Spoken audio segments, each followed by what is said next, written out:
podem distreure, perquè això s'ha acabat. No farem cap més estatut, no donarem la raó, ni un 5% de raó, a aquells que ens diuen que a l'altra banda del telèfon hi ha gent federalista disposada a escoltar-nos. Això del federalisme espanyol és com el matrimoni, perdoneu-me. Per casar-se, com a mínim, en calen dos, i allà no hi ha ningú que es posi al telèfon. Allà ho tenen molt clar. Volen la nostra assimilació, volen que renunciem a ser com som, volen que renunciem a la nostra llengua, volen que renunciem a la nostra cultura, a la nostra identitat, als nostres símbols. I per tant, nois i amics, comencem una nova etapa. Volem un estat. I algú ens podrà dir, per què voleu un estat? Fixeu-vos que durant molts anys, escoltàvem aquella cantarella que ens deia que no calia tenir estat, perquè avui en dia ja som a la Unió Europea. No cal tenir estat, ens deien, perquè avui en dia ja manen més les multinacionals. Doncs fixeu-vos que quan van mal dades, quan la cosa es posa difícil, amb una crisi financera com aquesta, cal tenir un estat. I heu vist com des de l'estat espanyol, l'estat francès, prenen mesures.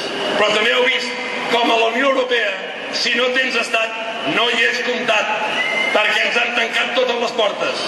Per tant, amics i amigues, volem un estat, i volem un estat lliure i independent per tenir selecció nacional de futbol en condicions.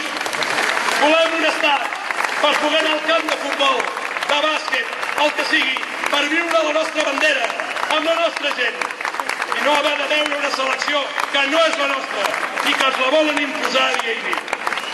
Volem un estat per decidir sobre el nostre sistema energètic.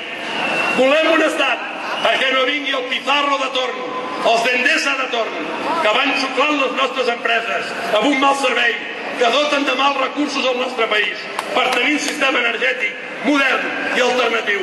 Per això volem un estat. Volem un estat per fer la política laboral que convé als treballadors i treballadores d'aquest país. Per això volem un estat. Volem un estat per fer la política fiscal, d'una fiscalitat progressiva que ajudi els emprenedors, a la petita i la mitjana empresa, als que arrisquen, als que juguen, i no una fiscalitat a l'espanyola que prima les grans rendes i els grans terratinents del sud i del centre de l'estat.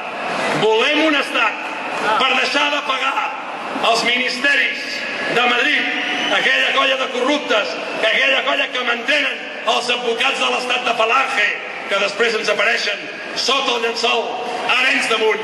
Per això volem un estat.